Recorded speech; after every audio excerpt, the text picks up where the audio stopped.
बहुत सारे लोग वेट लॉस करने के लिए जिम ज्वाइन करते हैं, फुल एफर्ट लगाते हैं, उसमें से 80% लोगों को रिजल्ट मिलता है जीरो। आप रोज़ जिम में जाओ या मत जाओ, लेकिन आप हर रोज़ क्या खाते हो वो सबसे ज़्यादा मैटर करता है।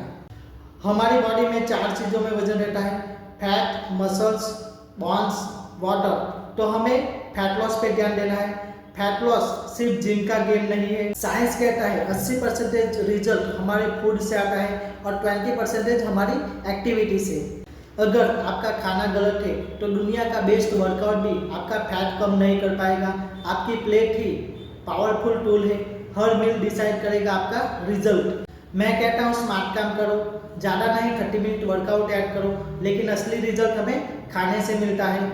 तो जल्दी से कमेंट करो रूल और लो 80-20 फैट लॉस ब्लूप्रिंट, जिसमें मैं आपको बताऊंगा कैसे आप 80% न्यूट्रिशन और 20% वर्कआउट के साथ बेस्ट फैट लॉस रिजल्ट पा सकते हो।